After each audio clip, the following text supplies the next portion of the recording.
দাজ্জাল এখন কোথায় আছে? উত্তর, সে পৃথিবীতেই আছে। কোথায় আছে? পৃথিবীতেই। কোথায় আল্লাহ পাক রেখেছেন আমরা জানি না, কিন্তু সে যে পৃথিবীতেই আছে তা প্রমাণ তামিম দারির একটা হাদিস। তামিম দারি রাদিয়াল্লাহু আনহু একটা দ্বীপের মধ্যে দাজ্জালকে বন্দী অবস্থায় দেখেছেন। দেখে নবীর কাছে এসে বলেছেন যে আমি এটা দেখেছি। নবী সাল্লাল্লাহু আলাইহি ওয়াসাল্লাম বলেছেন, আমি তোমাদেরকে যে দাজ্জাল সম্পর্কে সতর্ক করেছিলাম এটাই সেটা, সে বের হবে অচিরেই। এবং সেদিন সে বলেছিল যে এই বাইসানের খেজুর বাগানে খেজুর থাকবে না, এখন সেখানে খেজুর নাই। সে বলেছিল তাবারিয়া হ্রদে যখন পানি থাকবে না তখন আমি বের হব, এখন তাবারিয়া হ্রদে পানি নাই, সময় ক্লোজ। সে কোথা থেকে বের হবে? উত্তর, তার বের হওয়া সম্পর্কে তিনটা বর্ণনা পাওয়া যায়। এক, সে ইস্পাহান থেকে বের হবে। ইস্পাহান হচ্ছে ইরানের একটা জায়গা। কোন জায়গা? ইরানের একটা জায়গা, এবং সেখানে ইস্পাহান নামে একটা জায়গা আছে। এমন হতেই পারে যে ইরান এই জায়গাটুকু অচিরেই বা ভবিষ্যতে ইসরায়েলের অন্তর্ভুক্ত হয়ে যেতেও পারে। কেন? 1974 সালে আরব ইসরায়েল যুদ্ধের সময় কি সিরিয়ার ওই যে আপনার গোলান মালভূমি, মিশরের সিনাই উপত্যকা, এগুলো কি ইসরায়েলের অন্তর্ভুক্ত ছিল? পড়াশোনা করেছেন কিছু? এগুলো ইসরায়েলের অন্তর্ভুক্ত ছিল না, এগুলো মিশরের এবং সিরিয়ার ছিল। মাত্র 6 দিনে সে এই আরবদেরকে পরাজিত করে ওই জায়গাগুলো দখল করে ফেলেছে। মাত্র 6 দিনে। কতদিনে? মাত্র 6 দিনও টিকতে পারে না এই মুসলিমরা তার সামনে। তো দেখুন, 6 দিনে এটা করতে পেরেছে 1974 সালেই, আর এখন তো 2022 চলছে।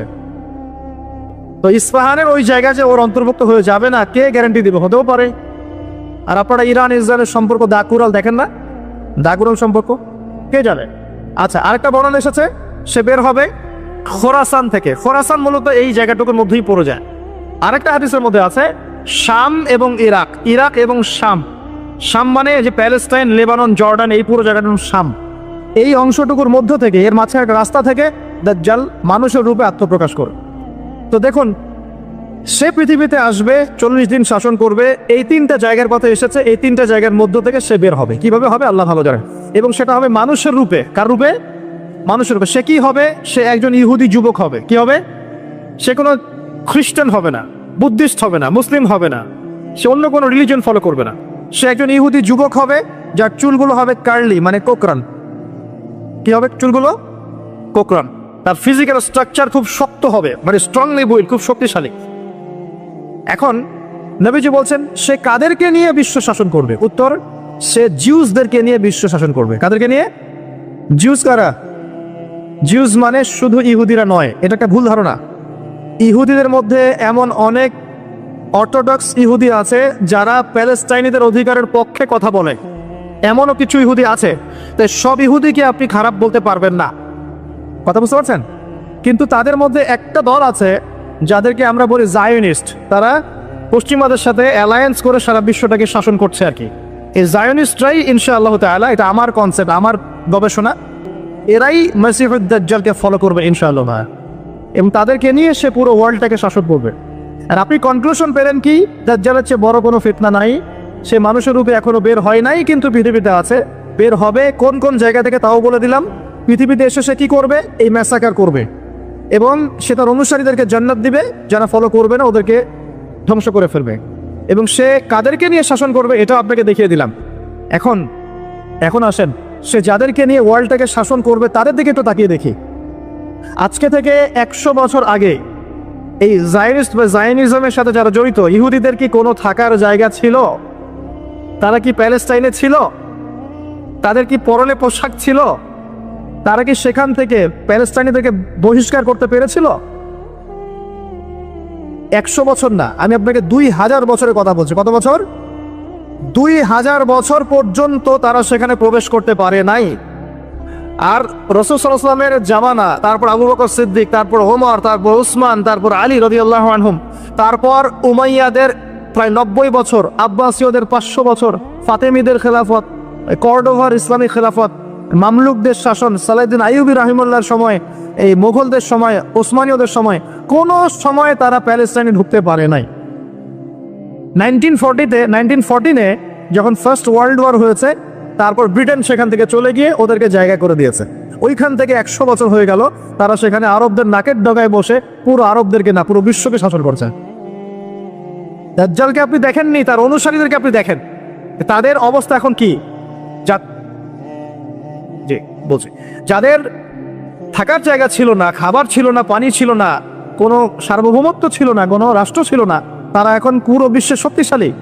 শুধু তাই নয়, যারা মিলিটারি অ্যাফেয়ার্স সম্পর্কে জানেন, যারা পলিটিক্স করেন, যারা আপনার অর্থনীতি বোঝেন, তারা আমার কথা বুঝবেন, অন্যরা হয়তো বুঝবে না। তারা সেখান থেকে সারা ওয়ার্ল্ডের ব্যাংকিং সিস্টেমগুলো নিয়ন্ত্রণ করে ফেলেছে। আপনি ওদের বাইরে যেতেই পারবেন না। এবং তারা ওদের ব্যাংকিং সিস্টেম দিয়ে সারা ওয়ার্ল্ডকে সুদখোর বানিয়েছে। সুদ ছাড়া কোনো লোন তারা দিবে না। একটা IMF এর লোনের জন্য কত চড়াই উতরাই পার করতে হয় আপনি জানেন না। ইকোনমিক্স পড়েন তাহলে বুঝবেন। এমনি এমনি দিবে না, সুদ ছাড়া তো দিবেই না। আর সুদটা আমাদের শোধ করতে হবে না, শোধ করতে হবে। তো এদের সিস্টেমটাই সুদভিত্তিক ইকোনমিক সিস্টেম। ফাইন্যান্সে যান, ফাইন্যান্স, পুরো ওয়ার্ল্ডের যে ফাইন্যান্সগুলো আছে এগুলো ওদের হাতে। মিডিয়াতে যান, সারা ওয়ার্ল্ডের বড় বড় মিডিয়াগুলো ওদের হাতে। আপনি পলিটিক্যাল দর্শনগুলোতে যান, পুরো ওয়ার্ল্ডে যে পলিটিক্যাল সিস্টেমগুলো চলছে এগুলো লঞ্চ ওরাই করেছে। খিলাফা নাই, ওই যে খলিফা খিলাফা এটা বাদ, এখন ওদের দর্শনগুলো চলছে। তারপরে কি, অস্ত্র শস্ত্রের দিকে যান, অস্ত্র শস্ত্র, সারা বিশ্বে যত মারণাস্ত্র, নিউক্লিয়ার ওয়েপেন্স এবং থার্মো নিউক্লিয়ার ওয়েপেন্স সবকিছু এখন ওদের কাছে। কয়টা মুসলিম কান্ট্রির কাছে নিউক্লিয়ার ওয়েপেন্স আছে বলেন? কয়টা মুসলিম কান্ট্রির কাছে আকাশ প্রতিরক্ষা ব্যবস্থা আছে, মিসাইলস আছে? উত্তর কোরিয়ার কাছে থাকলেও দেখা যায় যে তুরস্কের কাছে নাই। দেখবেন যে কি বলবো, চায়না, রাশিয়া ওদের কাছে থাকলেও আমাদের আরব কান্ট্রির কাছে নাই। তো দেখেন, ওয়ার্ল্ডকে এই জায়গা থেকে বোঝেন, বিশৃঙ্খলা করে না। দাজ্জালকে যদি বিশ্ব শাসন করতে হয়, আপনাকে যদি বিশ্ব শাসন করতে হয়, আমাকে যদি বিশ্ব শাসন করতে হয়, তাহলে আমাকে বিশ্বের মিডিয়া, প্রযুক্তি, ফাইন্যান্স, ইকোনমিক্স, পলিটিক্স নিয়ন্ত্রণ করতে হবে কি হবে না? সহজ কথা বলেন, হবে কি হবে না? হবে না? আপনার যদি ইকোনমিক কোনো পাওয়ার না থাকে, ডমিনেন্স না থাকে, আপনি কি সারা ওয়ার্ল্ডের ইকোনমি নিয়ন্ত্রণ করতে পারবেন? শ্রীলঙ্কা কি পারবে সারা বিশ্বের ইকোনমি নিয়ন্ত্রণ করতে? পারবে? বাট USA পারে, কারণ ডলার। কারণ কি? ডলার। বুঝতে পারছেন কথা? এই যে মালদ্বীপ কি পারবে সারা ওয়ার্ল্ডের মিডিয়া নিয়ন্ত্রণ করতে পারবে? পারবে না। বাট ইসরায়েল পারবে, বাট বিকজ ওর কাছে গুগল, অ্যাপল সব ওদের। তার মানে এক কথায়, ওয়ার্ল্ডকে রুল করতে হলে আপনার ওয়ার্ল্ডের বড় বড় জিনিসগুলোকে নিয়ন্ত্রণ করতে হবে না? দাজ্জাল না আসলেও তার অনুসারীরা এগুলো অলরেডি নিয়ন্ত্রণ করে ফেলছে। আমি কি এখন আপনাদেরকে বোঝাতে পারছি যে নূর বা আলো কি জিনিস? নূর অর্জন করলে আপনি এমন কিছু দেখবেন, এমন কিছু বুঝবেন যেটা সবাই বুঝবে না। কিন্তু একজন সাহাবীর নাম বলি, আনাস বিন নাজার। কি নাম? আনাস বিন নাজার রাদিয়াল্লাহু আনহু। তিনি উহুদের যুদ্ধের মাঠে কি করছেন আমি আপনাকে দেখাই। একটা গুজব ছড়িয়ে পড়েছে যে মুশরিকরা মুহাম্মদ সাল্লাল্লাহু আলাইহি ওয়াসাল্লামকে নাকি হত্যা করেছে। নাউজুবিল্লাহ। কারণ উহুদের যুদ্ধে আমাদের নবীর এখানে আঘাত লেগেছে, এই যে ভ্রুর এই নিচে কড়া ঢুকে গেছিল, একটু পায়ের মধ্যে আঘাত পেয়েছিলেন, তারপর দাঁত মোবারক শহীদ হয়ে গিয়েছিল। আব্দুল্লাহ বিন কামিয়া নামে এক লায়নাহুল্লাহ, এক মুশরিক নবীজিকে আঘাত করেছিলেন। ঠিক আছে, তো একটা গুজব ছড়িয়ে পড়েছিল যে মুশরিকরা মুহাম্মদ সাল্লাল্লাহু আলাইহি ওয়াসাল্লামকে হত্যা করেছে। নাউজুবিল্লাহ। তখন অনেক সাহাবী অস্ত্র ফেলে দিয়ে বসে যান, যে নবী নাই, আমরা যুদ্ধ করে কি করব? কথা বুঝতে পারছেন? তারা হাতে হাত রেখে বসে আছে। এখন এই আনাস বিন নাদর রাদিয়াল্লাহু আনহু তিনি বলছেন, কি হয়েছে তোমাদের, সমস্যা কি? তখন সাহাবীরা বলছেন, মুহাম্মদ সাল্লাল্লাহু আলাইহি ওয়াসাল্লাম তো শহীদ হয়েছেন, ইন্তেকাল করেছেন, আমরা যুদ্ধ করে কি করব? তখন আনাস বিন নাদর রাদিয়াল্লাহু আনহু বলছেন যে মুহাম্মদ সাল্লাল্লাহু আলাইহি ওয়াসাল্লাম যদি নিহত হয়ে থাকেন, তাহলে আমরা আর বেঁচে থেকে কি করব? চলো আমরা যুদ্ধ করে শহীদ হয়ে যাই, আমরা এখানে বেঁচে থেকে কি করব? তখন তিনি ছুটছেন ঘোড়া নিয়ে। আর সাদ বিন মুয়াজ নামে একজন সাহাবী। কোন সাহাবী? সাদ বিন মুয়াজ। এই সাহাবী বলছেন যে তুমি কোথায় ছুটছো? তখন আনাস বিন নাদর রাদিয়াল্লাহু আনহু বলছেন, আল্লাহর কসম করে বলছি, আমি উহুদ পাহাড়ের পিছন থেকে জান্নাতের ঘ্রাণ পাচ্ছি। কে বলছে এই কথা? আনাস বিন নাদর রাদিয়াল্লাহু আনহু। তিনি ছুটে গেলেন, গিয়ে বীর বিক্রমে যুদ্ধ করলেন। পরে তিনি যখন শহীদ হয়েছেন, তার লাশটাকে চেনাই যাচ্ছে না। তার লাশের মধ্যে 80টার বেশি তরবারের আঘাত ছিল। কতটা? পরে হাতের নখ, তার বোন যুদ্ধ শেষে হাতের নখ দেখে তাকে শনাক্ত করেছেন, ইনি আনাস বিন নাদর রাদিয়াল্লাহু আনহু। সবাই সবকিছু দেখবে না, সবাই সবকিছু শুনবে না। আল্লাহ পাক যাদেরকে নূর দিবেন আল্লাহর পক্ষ থেকে, তারা অনেক কিছুই দেখবে যেটা অন্যরা বুঝতে পারবে না। আমি দেখালাম শেষ সশরীরে এখনো বের হয় নাই, তাতে কি হয়েছে? তার অনুসারীরা কিন্তু সারা ওয়ার্ল্ডে এখন শক্তিশালী হয়ে গেছে, এবং এটা বিশ্বে প্রথমবারই হয়েছে। এর আগে কখনো হয়নি এমনটা। বরং বিশ্বে শতাব্দীর পর শতাব্দী ইহুদি খ্রিস্টানদের মধ্যে কোনো বন্ধুত্ব ছিল না, বরং এরা একে অপরের শত্রুই ছিল। 1800 শতাব্দীতে এসে 1897-এর দিকে এসে এরা এই মুভমেন্ট ফর্ম করে বিশ্বে এগিয়ে গেছে। তো ওরা যখন এত শক্তিশালী হয়েছে, আমরা এই সময় কি করছিলাম ভাই? আমরা ওই সময় আমাদের অটোম্যান খেলাফত হারিয়ে বেড়েছিলাম, প্রত্যেকটা মুসলিম কান্ট্রির মধ্যে ফাসাদ লাগিয়ে দেওয়া হয়েছিল, আমাদের আধ্যাত্মিকত্ব কমে গেছে, নামাজ ছেড়ে দিয়েছে অনেকেই, কোরআন থেকে দূরে সরে আসছি, সুন্নাহ থেকে দূরে সরে আসছি। হ্যাঁ, ইখতিলাফি মাসআলাগুলো কিনা আমরা আপোষে তর্কে লিপ্ত আছি, পলিটিক্যালি এবং ধর্মতাত্ত্বিকভাবে আমরা একে অপরের সাথে লড়াই করছি। আমরা আমাদের অরিজিনাল এনিমিদেরকে ফাইন্ড আউট করতে এখনো পারি নাই। আমরা আমাদের জীবনের লক্ষ্যটাই অনেকে বুঝতে পারি নাই, কি কারণে আমরা পৃথিবীতে এসেছি। তো শুধু হালুয়া রুটি আর সেমাই খেলে কি হবে? ওয়ার্ল্ড অ্যাফেয়ার্সটা বুঝতে হবে, কোরআন সুন্নাহ দিয়ে আমাকে ডিল করতে হবে। এখন প্রশ্ন হচ্ছে, এই বিষয়টা কি চিরস্থায়ী হবে? উত্তর না। মুসলিমদের উপরে যে ডমিনেন্স এবং আমাদের ব্যাকফুট চলে আসা, এটা কিন্তু চিরস্থায়ী হবে না ইনশাআল্লাহ তাআলা। ইনশাআল্লাহ তাআলা অচিরে আল্লাহ রাব্বুল আলামিন মুসলিমদের এই দুরবস্থাগুলো কাটিয়ে ফেলবেন ইনশাআল্লাহ। মুসলিমদেরকে আল্লাহ পাক ইমামুল মাহদীর নেতৃত্ব দিবেন, ঈসা ইবনে মারইয়ামকে আল্লাহ পাক আবার পাঠাবেন এবং তাদের হাতে আবারও ইনশাআল্লাহ তাআলা এই প্যালেস্টাইন মুক্ত হবে ইনশাআল্লাহ। শুধু তাই নয়, সেখান থেকে নবী ঈসা ইবনে মারইয়াম সারা বিশ্বে ইসলাম প্রতিষ্ঠা করবেন ইনশাআল্লাহ। যারা তাকে মেনে নিবে তারাও সম্মানিত হবে, যারা ইসলামকে মেনে নিবে সম্মানিত হবে, কোরআনকে মেনে নিবে সম্মানিত হবে, সুন্নাহকে মানবে সম্মানিত হবে ইনশাআল্লাহ। যারা মেনে নিবে আল্লাহ পাক তাদেরকে সম্মানিত করবেন ইনশাআল্লাহ, আর যারা মানবে না আল্লাহ পাক তাদেরকে সরিয়ে দিবেন। আল্লাহর আযাব গজব আসলে কেউ পার পাবে না ইনশাআল্লাহ। এরপর কি? এরপর মানুষ আবারও খারাপ হওয়া শুরু করবে এবং সেই খারাপ মানুষদের সামনেই কিয়ামত হয়ে যাবে। প্রিয় ভাইয়েরা, কোরআন এবং হাদিস পড়ুন এবং বুঝুন। আমাদের করণীয় কতটুকু? আমাদের করণীয় ফিক্স করে নেন। আমাদের করণীয় 1 নম্বর জ্ঞান অর্জন করা। জ্ঞান নাই, কিছুই করতে পারবো না। আর শুধু একমুখী শিক্ষা যথেষ্ট নয়, আমাদেরকে জেনারেল শিক্ষা অর্জন করতে হবে, ইসলামিক শিক্ষা অর্জন করতে হবে। দুটাকে কম্বিনেশন করে ওয়ার্ল্ডকে ডিল করতে হবে, আদারওয়াইজ সম্ভব না। 2 নম্বর আমল করতে হবে, শুধু জ্ঞান যথেষ্ট নয়, আমলের প্রয়োজন আছে, জানা অনুযায়ী আমলের প্রয়োজন আছে। 3 নম্বর রিজিকগুলো হালাল করতে হবে, হারাম রিজিকে যাওয়া যাবে না। 4 পারিবারিক আদর্শগুলো সুন্দর করতে হবে, পারিবারিক আদর্শগুলো ঠিক করেন, ইনশাআল্লাহ ইসলাম সমাজে প্রতিষ্ঠা হবে। আমর বিল মারুফ নাহি আনিল মুনকারের কাজ করতে হবে, সৎ কাজের আদেশ করতে হবে, অসৎ কাজে নিষেধ করতে হবে। 6 নম্বর মধ্যম পন্থা অবলম্বন করতে হবে, শৈথিলতাবাদী হবেন না, চরমপন্থার দিকে যাবেন না। আমি সতর্ক করছি যুবকদেরকে, ইসলামের নামে কোনো চরমপন্থার দিকে যাবে না। কারণ এতে করে যেটা হয়, একটা শান্তি শৃঙ্খলা স্থিতিশীলতাপূর্ণ রাষ্ট্রের মধ্যে ফাসাদ সৃষ্টি হয়ে যায়। এতে করে ইসলামের শত্রুরা সুযোগ নেওয়ার সুযোগ পেয়ে যাবে। আর প্রয়োজন হচ্ছে আমাদের যে প্রতিভা আল্লাহ পাক দিয়েছেন, জান মাল সময় শ্রম কথা কলম অ্যাসোসিয়েশন যেটাই হোক, যতটুকু প্রতিভা আল্লাহ পাক দিয়েছেন এটা দিয়ে ইসলামকে এগিয়ে নেওয়ার চেষ্টা করতে হবে। আপনি লিখতে পারেন লিখেন, বলতে পারেন বলেন, আপনি অ্যাসোসিয়েশন ভালো বোঝেন, একটা ফাউন্ডেশন করেন, সমাজকরণমূলক কাজ করেন, এতিমদের জন্য কিছু করেন, বিধবাদের জন্য কিছু করেন, একটা মসজিদ মাদ্রাসা করেন, একটা ভালো স্কুল কলেজ করেন, এমন কিছু করেন যেটা নিয়ে আপনি ইসলামের কল্যাণে আল্লাহর কাছে আপনার দলিল পেশ করতে পারেন যে আমি দুনিয়াতে থেকে আল্লাহ তোমার দিনের জন্য এতটুকু করে আসতে পেরেছি। ইনশাআল্লাহ সবার ক্ষুদ্র ক্ষুদ্র প্রচেষ্টা একসাথে হলে ইসলাম বিজয়ী হবে ইনশাআল্লাহ। আপোষের বিভক্তিগুলো কমিয়ে ফেলেন, আপোষের বিভক্তিতে যায় না, ছোট ছোট বিষয়গুলোতে সময় নষ্ট করেন না।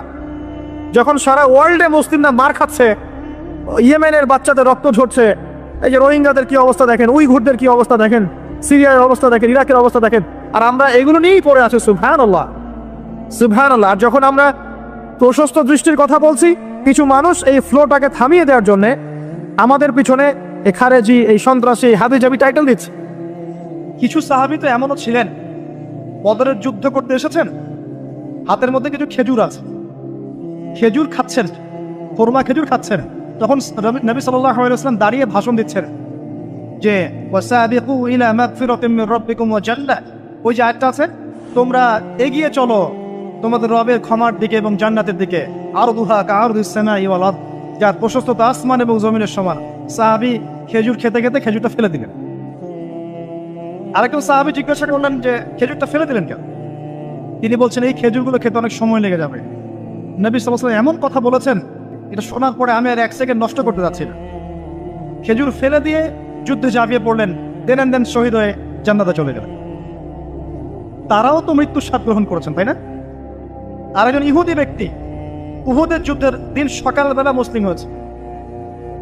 ইহুদিরা তো আমাদের চিরশত্রু, আপনারা জানেন। এটা জানার জন্য ডক্টরেট করার দরকার নেই, থিসিস করার দরকার নেই। প্যালেস্টাইনের দিকে তাকান বুঝতে পারবেন, ফিলিস্তিনকে দেখেন বুঝতে পারবেন। অ্যামনেস্টি ইন্টারন্যাশনাল বলে একটা সংস্থা আছে না, এরা পর্যন্ত দেখলাম গতকালকে রিপোর্ট দিয়েছে যে বিগত এই 50-60 বছর ধরে এরা ফিলিস্তিনদের উপর যা নির্যাতন করেছে, এটা মানবতার ইতিহাসে কখনো করা। যাই হোক, একজন ইহুদি যুবক সকালবেলা উহুদের মাঠে আসছেন, এসে জিজ্ঞাসা করছেন আমার আগে কি করা উচিত, আগে কি আমি যুদ্ধে যাব না আমি আগে মুসলিম হব? সাহাবীরা তাকে বললেন আগে কালিমা শাহাদাত পড়, তারপরে উহুদের মাঠে আসো। সে এসেছে এই কারণে যে নবী সাল্লাল্লাহু আলাইহি ওয়াসাল্লাম মদিনায় আছেন, মদিনায় আরো ইহুদিরা আছে, ইহুদিরাই আগে বলতো শেষ জামানে একজন নবী আসবেন যার নাম হবে আহমদ, সব মিলে গেছে, তারপরেও তারা গ্রহণ করছে না। তো এই ছেলে সত্য চিনতে পেরেছে, সে চলে আসছে সত্যের কাছে, এসে ইসলাম কবুল করে যুদ্ধ করলো, শহীদ হয়ে গেল। নবী সাল্লাল্লাহু আলাইহি ওয়াসাল্লাম দেখলেন তার লাশটা, দেখে বলছেন এই যুবক, এই ইহুদি যুবক এখানে কি করছে? সাহাবীরা বললেন সকালবেলা মুসলিম হয়েছে, যুদ্ধ করে শহীদ হয়ে গেছে ইয়া রাসূলুল্লাহ। নবীজি বললেন সাল্লাল্লাহু আলাইহি ওয়াসাল্লাম আমিলা কালিল উজরা কাসীর, সে অল্প আমল করলো কিন্তু বিশাল পুরস্কার পেয়ে গেল। জীবন তো তাদেরও ছিল। এটা তো সশস্ত্র যুদ্ধের কথা বাদ দেন, নর্মালি সুমাইয়া রাদিয়াল্লাহু আনহা, আবু জাহেল তাকে নির্যাতন করছে করছে করছে, তার লজ্জাস্থানে বর্ষা ঢুকিয়ে দিয়ে, চিন্তা করতে পারেন, লজ্জাস্থানে বর্ষা নিক্ষেপ করে হত্যা করলো। সুমাইয়া রাদিয়াল্লাহু আনহা দেখতে কালো বর্ণের, চেহারা সুন্দর নয়, হয়তো বা আপনার মতো সুন্দর নয়, জান্নাতে এখন হাসছে ইনশাআল্লাহ তাআলা। তার স্বামী ইয়াসের, আবু জাহেল তাকে পিটাতে পিটাতে মেরে ফেললো, সে মারা গেল, শহীদ হয়ে গেল। অনেক ওলামায়ে কেরামকে, ইমাম মুস্তাহিদ মুহাদ্দিস দেখবেন সারাটা জীবন এত মেহনত করেছেন দিনের জন্য, বিয়ে শাদী করার সময় পান নাই, এমনও আছেন ইমাম এবং মুহাদ্দিস। জীবন তো তাদেরও ছিল। শুধু সাহাবী কেন, তাবেঈদের দিকে তাকান, তাবেঈন তাকান, আমাদের চার ইমামের দিকে তাকান। আবু হানিফা রাহিমাহুল্লাহ শেষ বয়সে জেলখানায়, কথিত আছে বিষ প্রয়োগে তাকে হত্যা করা হয়েছে। তার টাকা অভাব ছিল না, তিনি কিন্তু আমার মতো হতদরিদ্র ছিলেন না। আল্লাহ পাক তাকে সম্পদও দিয়েছিলেন, সমস্ত সম্পদ বিলিয়ে দিয়েছেন দিনের জন্য। ইমাম শাফিঈ রাহিমাহুল্লাহ তার দিকে তাকান, আহমদ বিন হাম্বল রাহিমাহুল্লাহ তার দিকে তাকান, তাকে পিটানো হচ্ছে আর বাগদাদের রাস্তায় ধরা হচ্ছে, কারণ সমাজের মানুষ ফতোয়া দিয়েছে একটা, তিনি ফতোয়া দিয়েছেন আরেকটা। ওই যে হিল্লা প্রথা আর ঠিকা বিবাহ নিয়ে তিনি বলছেন ই'লামু ইয়া আহলা বাগদাদ, হে বাগদাদের মানুষরা জেনে রাখো যে আমি কোশ্চেন কালেও এই প্রথাকে জায়েজ করলাম না, তোমরা চিনে রাখো যে আমার নাম আহমদ। জীবন তাদেরও ছিল। ইমাম মালিক রাহিমাহুল্লাহ, তাকে এত মার দেওয়া হয়েছিল, হাত বাঁধতে পারতেন না নামাজের মতো, নামাজে হাত বাঁধতে পারতেন না। সাহাবীদের থেকে নেন, তাবেঈ থেকে নেন, তাবেঈ থেকে নেন, মুস্তাহিদ ইমাম থেকে নেন, দুনিয়ার জীবন তারাও কিন্তু ভোগ করেছেন, আর আমরাও ভোগ করছি। আমাদের ভোগের সিস্টেমটা দেখেন, তাদের ভোগের সিস্টেমটা দেখেন। আমরা বাঁচছি দুনিয়ার জন্য, তারা বেঁচেছে পরকালের জন্য। আমরা দুনিয়ায় বাঁচছি দুনিয়ার জন্য, দুনিয়ার একটা চাকরি, একটা ব্যবসা, একটা পরিবার, একটা স্ট্যাটাস, বাড়ি গাড়ি, টাকা কড়ি, সম্পত্তি, এগুলোর জন্য। কিন্তু তারা বেঁচেছেন আল্লাহর জন্য, পরকালের জন্য। যে ব্যক্তি দুনিয়ার জন্য দুনিয়া করে, আল্লাহ পাক তাকে ইহকাল পরকাল দুটোই নষ্ট করে দেবেন। যে ব্যক্তি পরকালের জন্য দুনিয়া করবে, আল্লাহ পাক তার দুনিয়া গুছিয়ে দিবেন, আখিরাতও গুছিয়ে দিবেন ইনশাআল্লাহ। প্রথম কথা হচ্ছে এই যে দুনিয়ার জীবনকে প্রাধান্য দেওয়া যাবে না। দুনিয়ার জীবনে প্রতিটা কাজ আপনি একটা উদ্দেশ্যে করবেন, সেটা হচ্ছে আল্লাহর সন্তুষ্টি। বিয়ে শাদী করেছি কেন? আল্লাহর জন্যে। পরিবার গঠন করেছি কেন? আল্লাহর জন্যে। সন্তান নিয়েছি কেন? আল্লাহর জন্যে। দিন শিখেছি কেন? ইলম শিখেছি কেন? আল্লাহর জন্যে। চাকরি কেন করি? আল্লাহর জন্যে। প্রতিটা কাজ ইবাদত হবে যদি আপনি মুহাম্মদ সাল্লাল্লাহু আলাইহি ওয়াসাল্লামের তরিকা মেনে চলেন। একটা বিষয় বোঝার বাকি আছে আমাদের, দুনিয়ার জীবনটা 1 সেকেন্ডের জীবন। আল্লাহ পাক সূরা হাদীদের মধ্যে বলেছেন ই'লামু আন্নামাল হায়াতুদ দুনিয়া লা'iবun ওয়া লাহব ওয়া জিনাতুন ওয়া তাফাখুরুন বাইনাকুম ওয়া তাকাসুরুন ফিল আমওয়ালি ওয়াল আওলাদি কামাসালি গায়যিন আ'জাবাল কুফফারা নাবাত থুম্মা ইয়াহিজু ফাতারাহু মুসফাররান থুম্মা ইয়াকুনু হুতামা ওয়া ফিল আখিরাতি আযাবুন শাদীদ ওয়া মাগফিরাতুন মিনাল্লাহি ওয়া রিদওয়ান ওয়া মাল হায়াতুদ দুনিয়া ইল্লা মাতাউল গুরুর। আল্লাহ পাক বলছেন, জেনে রাখো তোমরা সবাই, এই জমিনবাসী, এই দুনিয়ার হায়াতটা খেলা। খেলা মানে কি দেখেন, ছোট্ট বাচ্চারা খেলা ছাড়া কিছু বোঝে? ওর কাছে দুনিয়া ওইটাই। দুনিয়ার প্রথম স্টেজ খেলা। ওয়াল্লাহ, একটু বড় হবে যখন, কিশোর হবে, ওর কাছে ঠাট্টা হাসি তামাশা, ডোন্ট কেয়ার, দুনিয়াতে কোনো কিছু নেই, খাওয়া দাওয়া ফুর্তি করো, লাফি। আর একটু বড় হবে ওয়াজিনাতুন তাফাখুরুন বাইনাকুম ওয়া তাকাসুর, একটু বড় হবে তখন বাড়ি গাড়ি স্ট্যাটাস সৌন্দর্য চাকচিক্য প্রতিযোগিতা তাফাখুরুম বাইনাকুম ওয়া তাকাসুর, এভাবে দুনিয়ার জীবন যাচ্ছে। এই এক্সাম্পলটা আল্লাহ পাক দিয়েছেন এমনভাবে যে একটা ভূমি ছিল অনুর্বর, বৃষ্টি হলো, সেখানে সবুজ শ্যামল ফসল ফলত, এক পর্যায়ে ফসলটা আস্তে আস্তে হলুদ বর্ণ ধারণ করলো এবং সেটাকে কেটে ফেলা হলো, তারপর শুধু খড়কুটা বাকি থাকলো। এই হলো দুনিয়ার জীবনের এক্সাম্পল। এরপর পরকালে বাকি আছে দুইটা জিনিস, হয় ক্ষমা, রিদওয়ান মাগফিরাত ক্ষমা, অথবা আযাবুন শাদীদ। আমাদেরকে মাথায় ইনস্টল করতে হবে দুনিয়াতে আমরা কেউ থাকতে আসি নাই। প্রথম কথা, এখানে আমরা এসেছি বড়জোর 60, 70, 100 বছরের হায়াত নিয়ে, যার মধ্যে মোটামুটি ভাবে 30, 40, 50 বছর চলে গেছে, কারো 20 বছর 25 বছর চলে গেছে, বুঝতে না বুঝতেই চলে গেছে, মানে ভালো মন্দ বোঝার আগেই শেষ। যদি তার বয়স হয় 60 বছর, তাহলে এখন বাকি আছে 30 বছর। আর এই ব্যক্তি যদি ঠান্ডা মাথায় রাতের বেলা চিন্তা করে এই 30 বছর যে আমার চলে গেছে, আমার অ্যাপ্রক্সিমেটলি 30 বছর বাকি আছে। বাকি আছে বুঝলাম, যা চলে গেছে, এই চলে যাওয়া 30 বছরে আমি 10 বার জেনা করেছি, 20 বার মদ খেয়েছি, ঠিক আছে, মানুষের সম্পদ আত্মসাৎ করে খেয়েছি, পরকিয়া করেছি, চুরি করেছি, ডাকাতি করেছি, মিথ্যা বলেছি, নামাজ পড়ি নাই, রোজা রাখি নাই। আমরা প্রত্যেকে যদি আমলনামা ঘাটি আজকে রাত্রে, এরকম একটা লিস্ট আমরা তৈরি করতে পারব। আজকে রাত্রে বাসায় ফিরে গিয়ে প্রত্যেকে যদি একটা আমলনামা ঘাটতে চায়, চোখ বন্ধ করে চিন্তা করি যে এই 30 বছর আমি কি কি করেছি, দেখবেন আপনি জেনার পাপ পাবেন, মাদকের পাপ পাবেন, অন্যের সম্পদ আত্মসাতের পাপ পাবেন, নামাজ না পড়ার পাপ পাবেন, রোজা রাখেন নাই, জাকাত দেন নাই, কোনো কোনো ক্ষেত্রে মিথ্যা বলেছেন, প্রতারণা করেছেন, মানুষের সম্পদ লুটে পুটে খেয়েছেন, অনেক কিছু করেছেন। কিন্তু আমাদের চলাফেরা দেখলে মনে হয় যে আমরা কোনো পাপ করিনি। এই জায়গায় ঠান্ডা মাথা চিন্তা করে আপনি দেখবেন পাপ দুই রকম। কয় রকম? দুই রকম। আপনি দেখবেন আল্লাহর সাথে জড়িত কিছু পাপ পাবেন, নামাজ পড়েন নাই, রোজা রাখেন নাই, মিথ্যা বলেছেন, ইত্যাদি ইত্যাদি। কিছু পাপ পাবেন আল্লাহর সাথে জড়িত, কিছু পাবেন মানুষের সাথে জড়িত। আল্লাহর সাথে জড়িত পাপগুলো ক্ষমা নেওয়া খুব সহজ। ওযু করে এসে 2 রাকাত নামাজ পড়ে চোখের জল ফেলে দিয়ে, চোখের পানি ফেলে দিয়ে আল্লাহর কাছে হাত তুলে খালি যদি বলে আল্লাহুম্মা আনতা রব্বি, বলেন আল্লাহুম্মা আনতা রব্বি লা ইলাহা ইল্লা আনতা খলাকতানি আনা আবদুক ওয়া আনা আলা আহদিক ওয়া ওয়া'দিকা মাস্তাতা'তু আউযু বিকা মিন শাররি মা সানা'তু আবুউ লাকা বিনি'মাতিকা আলাইয়া ওয়া আবুউ বিযানবি ফাগফিরলি ফাইন্নাহু লা ইয়াগফিরু যুনুবা ইল্লা আনতা। এটা না পারেন অ্যাটলিস্ট আস্তাগফিরুল্লাহাল্লাযী লা ইলাহা ইল্লা হুয়াল হাইয়ুল কাইয়ুম 3 বার চোখের পানি ফেলে দেন, আল্লাহর কাছে ওয়াদা করেন আল্লাহ যা করেছি ছেড়ে দিব, আগামী যতদিন বেঁচে থাকবো কোরআন এবং সুন্নাহর বাইরে এক চুল যাব না ইনশাআল্লাহ। এবং আগামী দিনগুলোতে আল্লাহ পাক তোমার আদেশ যখন যেভাবে আসবে আমি পালন করবো ইনশাআল্লাহ। যদি আল্লাহ পাক মনের মধ্যে খুলুসিয়াত দেখেন যে তাওবাতান নাসুহা করছে, মন থেকে তওবা করছে, আল্লাহ পাক আপনার সমস্ত গুনাহগুলোকে নেকিতে কনভার্ট করতে পারে। আল্লাহ পাক শুধু গুনাহ মাফ করবেন তা নয়, আল্লাহ পাক গুনাহগুলোকে নেকি দিয়ে পরিবর্তন করতে পারেন। আমি দলিল দিচ্ছি, ইল্লা মান তাবা, সূরা ফুরকান পড়ে দেখেন, তারা ব্যতীত যারা তওবা করলো, ওয়া আমানা ওয়া আমিলা আমালান সালিহা, এবং যারা ঈমান এনেছে এবং সৎ আমল করলো, উলাইকা ইউবাদদিলুল্লাহু সাইয়্যাতিহিম হাসানাত, আল্লাহ পাক এইসব মানুষের গুনাহগুলোকে নেকি দিয়ে পরিবর্তন করে দিবেন ইনশাআল্লাহ। আমাদের নবী মুহাম্মদ সাল্লাল্লাহু আলাইহি ওয়াসাল্লাম দিনে 70 বার, কোন বর্ণনায় এসেছে 100 বার তওবা করতেন। 100 বার পড়তেন আস্তাগফিরুল্লাহ ওয়া আতুবু ইলাইহি, আস্তাগফিরুল্লাহ ওয়া আতুবু ইলাইহি। যার আগের কোনো পাপ নাই, পিছনের কোনো পাপ নাই, দিনে 100 বার তওবা করতেন।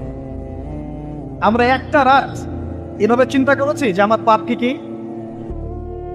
আজকে রাতে গিয়ে চিন্তা করেন, দেখবেন আপনি একটা পাপে পরিপূর্ণ একটা আমলনামা পাবেন। এবার আপনি চিন্তা করেন যে আপনি যদি আগামী 30 বছর বাঁচেন বা 40 বছর বাঁচেন, এই সময়টাকে আপনি কিভাবে মূল্যায়ন করতে চান? প্রথম একটা মূলনীতি বলেছে দুনিয়ার জীবনকে প্রাধান্য দেয়া যাবে না। ওয়া মা হাদিহিল হায়াতুদ দুনিয়া ইল্লা মাতাউল গুরুর, সম্পূর্ণ মরীচিকা। মরীচিকা দেখেছেন? দুনিয়ার জীবন যে কি জিনিস, যারা আল্লাহর পথে পরীক্ষার সম্মুখীন হয়েছে ওরা জানে। মানে কিচ্ছু না, মানে মুহূর্তে আল্লাহ পাক ইহকাল পরকালের ফয়সালা করে ফেলবে। আমরাও বুঝবো, এটা আমরা বুঝবো না এমন নয়। ইয়াং ছেলে রাস্তায় যাচ্ছে, বাইক নিয়ে খুব দাবরানি দিচ্ছে, আছে না, হঠাৎ অ্যাক্সিডেন্ট, ডেড, স্পট ডেড। এটা দুনিয়ার জীবন তার। সারা জীবন দুনিয়ার পিছনে ছুটেছে, শেষ বয়সে হতাশ, কিছুই পেলাম না। পাবে না, কারণ আল্লাহর পথে না চললে শেষ বয়সে কেউ কিছু পাবেন না। যন্ত্রণা, হতাশা, গ্লানি ছাড়া তখন দেখবেন আত্মহত্যা করে শেষ। ডেট। একটা কথা বলছিলাম যে আপনি চলার পথে কোরআন সুন্নাহর প্রতিকূলে আমল, আকীদা, মানহাজ, মুআমালাত এগুলো দেখলে কি করবেন? কোরআন সুন্নাহকে অগ্রাধিকার দিবেন নাকি চলমান বিষয়কে অগ্রাধিকার দিবেন? ইবাদত করতে এসে দেখছেন আমলের নামে বেদাত চলছে, কি করবেন? বেদাতীদের সাথে আপোষ করবেন না কোরআন সুন্নাহয় ফিরে আসবেন? আপনি তাওহীদের ক্ষেত্রে দেখছেন মানুষ ইসলামের নামে শিরক করছে, এখন আপনি কি সংখ্যাগরিষ্ঠ মানুষকে অগ্রাধিকার দিবেন না কোরআন সুন্নাহর কাছে আসবেন? অর্থনৈতিক জীবনে গিয়ে দেখছেন মানুষ বেশিরভাগই হারাম রিজিক খাচ্ছে, এখন আমি যদি বলি যে দুনিয়ার জীবনে টিকে থাকতে হলে আমাকে এগুলোতে গায়ে আপোষ করে চলতেই হচ্ছে, তাহলে কিন্তু কোশ্চিন কালেও কোরআন সুন্নাহকে প্রাধান্য দেওয়া হলো না। তখন আপনি কি করবেন? পরিবার চালাতে গিয়ে দেখছেন যে পরিবারের বেশিরভাগ লোক আপনার কথা শোনেন। আপনি কোরআন এবং সুন্নাহকে দিয়ে পরিবার চালাতে চান, তারা পশ্চিমা সংস্কৃতি দিয়ে পরিবার চালাতে চায়, হিন্দি সিরিয়াল দিয়ে, গান বাজনা, ডুগি তবলা এগুলো দিয়ে। বেনামাজি, নামাজ রোজার খবর নাই, তালিম নাই, ইসলামিক নৈতিকতা নাই, কিচ্ছু নাই, জীবনের কোনো উদ্দেশ্যই নাই। এরকম পরিবার নিয়ে আপনি চলছেন করবেন, কাকে প্রাধান্য দিবেন? খুব ডিফিকাল্ট প্রশ্নগুলো কিন্তু, এবং এগুলো প্র্যাকটিক্যাল, এগুলো হচ্ছে। এখন চাকরি খুঁজতে গেছেন, আপনি দেখছেন যে ঘুষ না দিলে চাকরি পাচ্ছেন না, কি করবেন আপনি? তখন পড়াশোনা করতে গেছেন, ছেলে মেয়ের ফ্রি মিক্সিং জেনা ছাড়া পড়াশোনাই করতে পারছেন না, কি করবেন তখন? ইউনিভার্সিটিতে গেছেন, ইউনিভার্সিটির পরিবেশগুলো দেখছেন ইসলাম কোথায় আর ইউনিভার্সিটি কোথায়, কি করবেন আপনি তখন? প্রত্যেকটা জায়গায় আপনাকে সিদ্ধান্ত নিতে হবে যে আমি প্রতিটা জায়গায় কোরআন এবং সুন্নাহর সাথে আপোষ করব নাকি চলমান এই জাহিলিয়াতের সাথে আপোষ করব, কোনটা করব? বিশ্বাস করেন, যখন আপনি মনের মধ্যে এই চেতনা লালন করতে পারবেন এবং আল্লাহ আপনাকে হেদায়েত দিবেন যে হ্যাঁ কোরআন সুন্নাহই সমস্ত সমস্যার সমাধান, এবং এর মধ্যে আল্লাহ পাক প্রতিটা বিষয়ের সলিউশন নাজিল করেছেন, আপনি মেনে নেবেন, চলবেন, তখন আপনি বাধা পাবেন, প্রচুর বাধা পাবেন। প্রথম বাধা পাবেন আপনার পরিবার থেকে, এরপরে বাধা পাবেন আপনার সমাজ থেকে, বাধা পাবেন ধর্ম নেতাদের থেকেও, পরবর্তীতে বাধা পাবেন ফেরাউন নমরুদদের থেকে। কি করবেন? ডিসিশনগুলো খুব ইম্পর্টেন্ট, কারণ মনে রাখবেন কবরে 3টা প্রশ্ন হবে। মান রব্বুক, সেই উত্তর দিতে পারবে যে পৃথিবীতে আল্লাহর সাথে শিরক করে নাই। সিম্পল, যে তাওহীদের উপর ছিল, শিরক করেনি, উত্তর দিতে পারবে ইনশাআল্লাহ রব্বি আল্লাহ। পৃথিবীতে যে আল্লাহর সাথে শিরক করেছে সে কোশ্চিন কালে উত্তর দিতে পারবে না। শিরক করে মারা গেছে, তওবা করে নাই, উত্তর দিতে পারবে না ইনশাআল্লাহ। মা দীনুক, পৃথিবীতে যে দিন ইসলামকে চূড়ান্ত সত্য রূপে মেনে নেয়নি, পরিপূর্ণ দিন পালন করার চেষ্টা করে নাই, কোশ্চিন কালেও মা দীনুক উত্তর দিতে পারবে না। ইসলামকে ঠাট্টা বিদ্রুপের ছলে হাসি তামাশা গ্রহণ করেছে, সে কখনো উত্তর দিতে পারবে না। মান নবিয়ুক, পৃথিবীতে যে ব্যক্তি নবী সাল্লাল্লাহু আলাইহি ওয়াসাল্লামের সুন্নাহ মেনে চলেনি, জীবনে চলার পথে নবীর সুন্নাহকে পরোয়া করে নাই, অন্যের আদর্শ গ্রহণ করেছে, সে কোশ্চিন কালেও মান নবিয়ুক উত্তর দিতে পারবে না। কারা পারবে তাহলে? 1 নম্বর তাওহীদপন্থীরা পারবে, 2 নম্বর যারা পরিপূর্ণরূপে ইসলাম পালন করেছে এরা পারবে, 3 নম্বর যারা মুহাম্মদ সাল্লাল্লাহু আলাইহি ওয়াসাল্লামের সুন্নাহর উপর টিকে ছিল এরা পারবে। ওয়ামা খালাকতুল জিন্না ওয়াল ইনসা ইল্লা লিয়াবুদুন, শুধুমাত্র ইবাদত করার জন্যই আল্লাহ পাক জিন এবং মানুষ জাতিকে সৃষ্টি করেছেন। আপনাকে আল্লাহ পাক এই হায়াতটা দিয়েছেন, এখন বাকি সময়টা চিন্তা করেন আগামী 30-40 বছর কিভাবে কাটাতে চান। দুনিয়ার জন্য বাঁচবেন না আল্লাহর জন্য বাঁচবেন? যদি আল্লাহর জন্য বাঁচতে চান, সর্বশেষ হেদায়েত আল কোরআন এবং সর্বশেষ নবী মুহাম্মদ সাল্লাল্লাহু আলাইহি ওয়াসাল্লাম, এর বাইরে কিচ্ছু নাই ভাই। সারা দুনিয়ার মানুষ মিলে যদি বলে যে কোরআন সুন্নাহর মধ্যে আছে সুদ হারাম, কিন্তু সুদ হালাল, হালাল হালাল, কোশ্চিন কালে হালাল হবে না। সারা দুনিয়ার মানুষ একটা মাঠে যদি এসে বলে সুদ হালাল, সুদ ভালো, কোশ্চিন কালে হালাল হয়ে যাবে না, হারামই থেকে যাবে। সারা দুনিয়ার মানুষ যদি বলে পর্দা করার দরকার নাই, এটা সেকেলে সেকেলে সেকেলে, এটা সেকেলে হয়ে যাবে না, এটা ফরজ থেকে যাবে। কিচ্ছু নাই কোরআন সুন্নাহর বাইরে, কিচ্ছু নাই। যা আছে দেখছেন বোগাস, যার কোনো ভিত্তি নাই, মানুষের মন গড়া প্রবৃত্তির অনুসরণ। এখন আপনি যখন কোরআন এবং সুন্নাহর কাছে আসতে চাইবেন, তখন কিন্তু আপনি চতুর্দিক থেকে বাধা পাবেন। এই পথ চলাটা এত সহজ হবে না। হ্যাঁ, কাদের জন্য সহজ হবে? যারা প্রোটেস্ট্যান্ট মুসলিম হবে। কি মুসলিম? প্রোটেস্ট্যান্ট মুসলিম। এটা কেমন? মানে ওটাও ঠিক এটাও ঠিক, সুদ খেলেও হয় না খেলেও হয়, পর্দা করলেও হয় না করলেও হয়, নামাজ পড়লেও হয়, মাঝে মাঝে সারলেও হয়, যাকাত দিলেও হয় না দিলেও হয়। মডারেট প্রোটেস্ট্যান্ট মানে কোরআন সুন্নাহ যা আছে এগুলো খুব কঠিন মনে হয়, এটা মৌলবাদী মনে হয়, এগুলো মানলে তো এই যুগে চলা যায় না, এগুলো ওই যুগের জন্য। এরকম ভরসা যারা চিন্তা করবে তাদেরকে কষ্ট পেতে হবে না। তারা দেখবেন কষ্ট না করেই দুনিয়ার জীবন কাটিয়ে দিচ্ছে, ওদের কোনো বাধা বিপত্তি আসবে না। আর আপনি যখন কোরআন সুন্নাহকে আঁকড়ে থাকবেন, কেমন করে আঁকড়ে থাকবেন? মারির দাঁত দিয়ে কামড়ে থাকবেন, নবীজি বলেছেন। মারির দাঁত দিয়ে কামড়াতে বলেছেন, সামনের দাঁত দিয়ে কামড়ালে ছটকে যাবে, টান দিলে ছিঁড়ে যাবে। মারির দাঁতে কামড় দিলে টান দিলে সহজে ছিঁড়বে না। এভাবে থাকলে আপনার বাধা আসবে। এখন আপনার সামনে দেখবেন আপনি কিছু ফিতনা এবং কিছু সলিউশন। আপনি নিয়াত করেছেন যে আপনার যে গুনাহগুলো হয়েছে এগুলো থেকে আপনি তওবা করবেন ইনশাআল্লাহ। আগামী দিনগুলো আপনি কোরআন এবং সুন্নাহ অনুসারে চলবেন। এই কথা শুধু একমত আছেন তো? এখন চলতে গিয়ে দেখবেন যে আপনি কিছু স্পষ্ট বিষয় দেখতে পারবেন যেগুলোর সাথে আসলে কোরআন সুন্নাহর খুব একটা মিল পাওয়া যাবে না। আপনি দেখবেন স্পষ্ট শিরক করছে মুসলিমরা, আপনি দেখবেন স্পষ্ট বেদাত করছে, আপনি দেখবেন হারাম খাচ্ছে। মুসলিম যুবকরা মাদক, পর্নোগ্রাফি, সেনা, ফিমিক্সিং, আপনার জুয়া, ক্যাসিনো, এই যে আপনার টিকটক প্রজন্ম, এগুলো নিয়ে ব্যস্ত আছে। আপনি স্পষ্ট দেখবেন মেয়েরা বেহায়ের মতো ঘুরে বেড়াচ্ছে। আপনি স্পষ্ট দেখবেন যে আপনি হালালে থাকলে চাকরি পাচ্ছেন না। আপনি স্পষ্ট দেখবেন পরিবারের লোকজন কথা শোনে না। আপনি এমনও দেখবেন ওলামায়ে কেরামের মাঝে ঐক্য নেই, এমন দেখবেন। আপনি এমনও দেখবেন যে মানুষ দিনকে দুনিয়ার বিনিময়ে বিক্রি করে দিচ্ছে। আর এমন দেখবেন যারা আপনার উপরে আছে তারা দিন সম্পর্কে তেমন কোনো জ্ঞান রাখে না। এমন জটিল পরিস্থিতিতে আপনি কি করবেন তখন? এরপরে আপনি যখন বিশ্বের দিকে তাকাবেন, তখন দেখবেন বিশ্বের সমস্ত পরাশক্তিরা ঐক্যবদ্ধ ইসলামের বিরুদ্ধে। বিশ্বের সমস্ত বড় বড় পরাশক্তিরা ঐক্যবদ্ধ ইসলামের বিরুদ্ধে। দেখবেন আপনি ইসলামের কোনো খিলাফা নাই, দেখবেন কোনো ইমাম নাই, কোনো আমির নাই, কোনো জামা নাই। দেখবেন আপনি সেই রকম সলফে সালেহিনের যুগের মতো সৌর্যবীর্য, ব্যক্তিত্ব, গায়রাত কিছু নেই। মনে হবে যেন আমরা দাসত্বের শৃঙ্খলা আবদ্ধ হয়ে গেছে। তখন আপনি কষ্ট পাবেন মনে মনে। আপনার মধ্যে ইমান থেকে থাকলে আপনি কষ্ট পাবেন, ভিতর থেকে কষ্ট ফিল করবেন। যদি প্যারালাইজড রোগী হয়ে থাকেন তাহলে কষ্ট ফিল করবেন না। চেতনা থাকে দিনের, কষ্ট ফিল করবেন। তখন আপনার স্ট্রাগল শুরু হবে। তখন আল্লাহ যদি আপনাকে বুঝ দেন, আল্লাহ দেখবেন আপনি কি করেন। আপনার মেধা দিয়ে আল্লাহ আপনি কি করেন, আপনার অর্থ দিয়ে আপনি কি করেন, আপনার হায়াতটা দিয়ে আপনি কি করেন, আপনার এই যে জনবল দিয়ে আপনি কি করেন, আল্লাহ আপনাকে যা দিয়েছেন তা দিয়ে আপনি দিনের জন্য কি করছেন, আল্লাহ পাক তখন দেখবেন। এই জায়গায় আমি আপনাকে কিছু সলিউশন বলছি। এটা শুধু আপনাকে বলছি তা নয়, আমি নিজেও এটা ফিল করি, লালন করি। আর আমি এমন কিছু বলবো না যা আমি নিজে আপনার জন্য পছন্দ করি না। যেটা আমি নিজের জন্য পছন্দ করি সেটাই আপনাকে বলবো। প্রথম কথা, এখানে আপনাকে গাইডেন্স দেবে আল কোরআন।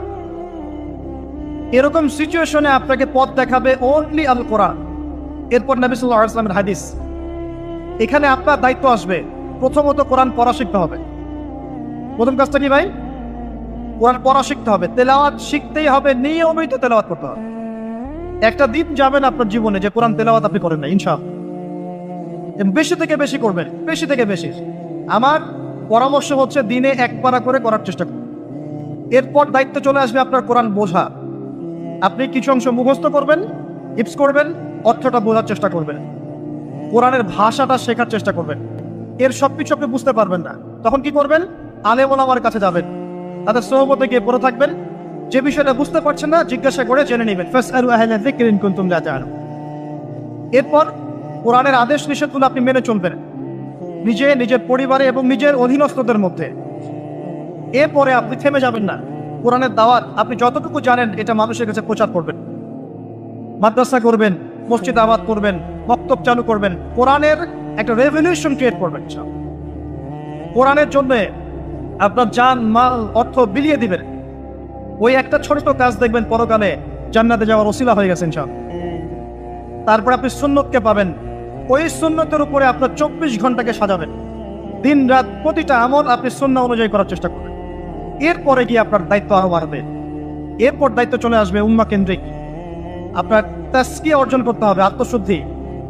আত্মশুদ্ধি অর্জন করতে হলে সবসময় পরকালের ফিকির করতে হয়, মৌতের স্মরণ করতে হয়, বেশি বেশি কোরআন তেলাওয়াত করতে হয়, এতিমের মাথায় হাত বোলাতে হয়, আপনার সাদাকা বেশি বেশি করতে হয়, মাঝে মাঝে রোজা রাখতে হয়। এগুলো করতে থাকলে আল্লাহর জিকির বেশি বেশি করতে হয়, আল্লাহর ধ্যান করতে হয়, আল্লাহকে ডাকতে হয়, দোয়া করতে হয়, আত্মশুদ্ধি অর্জন হবে। একই সাথে আপনার অন্তর থেকে হিংসা, বিদ্বেষ, এই যে গীবত, রিয়া, অহংকার, সমালোচনার সংস্কৃতি দূর করতে হবে। নাই, দিনে কোনো জবরদস্তি নাই। কচ্চাবাইয়ানা রুশদু মিনাল গায়। সত্য আর মিথ্যা স্পষ্ট হয়ে গেছে, চাপিয়ে দেওয়ার কিচ্ছু নাই। বরং আল্লাহ পাক ধর্ম নিয়ে বাড়াবাড়ি করতেও নিষেধ করেছে, কিন্তু সত্যটাকে উপস্থাপন করতে আল্লাহ পাক শিক্ষা দিয়েছে। তাই একজন খলিফার কাজ কি? ন্যায়ের মানদণ্ডে মানুষের মাঝখানে বিচার ফয়সালা করা, অন্যায় না করা। ওমর রাদিয়াল্লাহু আনহু নিজের ছেলে অন্যায় করার পরেও তাকে নিজ হাতে শাস্তি দিয়েছেন। একটা বলবো, ওই যে ঘটনা জানেন, রাত্রেবেলা জনগণের খোঁজ খবর নিতেন তিনি। শুনতে পেলেন যে মায়ের সন্তানরা কান্নাকাটি করছে। জিজ্ঞাসা করলেন কেন কান্নাকাটি করছে সন্তান। তখন এই মহিলা বলছে, সন্তানের মারা বলছে, ওয়াল্লাহি হাদা বাইনি ওয়া বাইনা ওমর, আল্লাহর কসম করে বলছি এটা আমার এবং ওমরের মাঝখানের বিষয়। আমি ওমরের নামে আল্লাহর কাছে নালিশ করব। কি নালিশ করবে? যে ওমরের আমলে আমি না খেয়ে আছি, আমার সন্তান না খেয়ে আছে। কথা বুঝতে পারছেন? এই কথা শোনার সাথে সাথে ওমর রাদিয়াল্লাহু আনহুর বুকে আল্লাহ পাকের ভয় চলে আসে, হৃদয় প্রকম্পিত হলো। প্রকম্পিত হওয়ার পর তিনি নিজে চলে গেলেন মদিনায়, যেটাকে বলি আমরা বাইতুল মাল, মানে রাষ্ট্রীয় সম্পদ যেখানে থাকতো ওটাকে বাইতুল মাল বলা হতো। সেখান থেকে একটা আটার বস্তা নিজের কাঁধে উঠিয়েছেন, উঠিয়ে নিজে পায়ে হেঁটে ওই মহিলার বাসায় যাচ্ছেন। তার পাশে থাকা একজন সাহাবী, তিনি বলছেন, তার নাম আসলাম রাদিয়াল্লাহু আনহু, তিনি বলছেন যে ইয়া আমিরুল মুমিনিন, হে আমিরুল মুমিনিন, আমাকে দিন, আনা আহমিলুক, আমি এটাকে বহন করে নিয়ে যাই। আপনি চলেন, সাথে সমস্যা নেই, আমি বহন করে নিয়ে যাই অ্যাটলিস্ট। তখন ওমর রাদিয়াল্লাহু আনহু বলছেন, দিলের কান দিয়ে শোনেন কথাগুলো। ওমর রাদিয়াল্লাহু আনহু বলছেন, হাল আনতা তাহমিলু উযরি ইয়াউমাল কিয়ামা, তুমি কি কিয়ামতের মাঠে আমার পাপের বোঝা বহন করবে? সুবহানাল্লাহ, চিন্তা করে দেয়। নিজের হাতে গেলেন, রান্না করে খাওয়ালেন, তারপরে বললেন আগামীকাল তুমি আমিরুল মুমিনিনের দরবারে এসো, সেখানে আমাকে পাবে। এই হলো ওমর রাদিয়াল্লাহু আনহুর খেলাফ। একদিন তিনি তার যে উট, এটাকে পরিষ্কার করছেন। আলী রাদিয়াল্লাহু আনহু দেখে বলছেন, আমিরুল মুমিনিন, আপনি পরবর্তী জেনারেশনের জন্য অনেক কঠিন আদর্শ রেখে যাচ্ছেন। আপনি এত কাজ করছেন, তারপরে নিজের কাজও নিজে করছেন। তখন ওমর রাদিয়াল্লাহু আনহু বলছেন, ওয়ালা তালুমুনি ইয়া আবুল হাসান, হে আবুল হাসান, আমাকে এভাবে বিব্রত করো না। কারণ আমি ভয় করি যে আমি যে অর্ধবিশ্ব শাসন করছি, তারপরে আমি ভয় করি যে আমার এই শাসনের আন্ডারে যদি একটা রাখালও না খেয়ে মারা যায়, আমি ভয় করি আল্লাহ এর জন্য আমাকে জবাবদিহি করাবে। আরেকটা বলে শেষ করে দিই। আমর ইবনে আস রাদিয়াল্লাহু আনহু, তিনি একজন গভর্নর, কোথাকার? মিশরের। কার আমলে আছেন? ওমর রাদিয়াল্লাহু আনহুর সময়। তো তার ছেলের নাম হচ্ছে মুহাম্মদ। তো সে মুহাম্মদ আমর ইবনে আসের ছেলে রাদিয়াল্লাহু আনহু। বাবার পলিটিক্যাল পাওয়ারে মিশরের মানুষের উপরে কিছুটা জুলুম করা শুরু করেছে। এটা হয় না এমন মাঝে মাঝে? এমন হয় না? হতে পারে। তো এখন ওই মিশরের কিপ্তি এক লোক যার উপর জুলুম করেছে, এই ভদ্রলোক এসে ওমর রাদিয়াল্লাহু আনহুকে নালিশ করছে যে আপনার নিযুক্ত এই গভর্নরের ছেলে আমাকে জুলুম করেছে। এবার ওমর রাদিয়াল্লাহু আনহু চিঠি লিখে পাঠালেন যে বাবা এবং ছেলে দুজনকে মদিনায় নিয়ে আসো। দুজনকে মদিনায় নিয়ে আসা হলো। আনার পরে ওই কিপ্তিকে ডাকা হচ্ছে, আইনাল কিপ্তি, কিপ্তি কোথায়? কিপ্তি আসলো, এসে বলছে, এই যে আমি আমিরুল মুমিনিন। নিজের হাতের লাঠিটা এই কিপ্তির হাতে দিয়ে আমিরুল মুমিনিন বলছেন, ইদরিব ইবনুল আকরামিন। এখন সবাই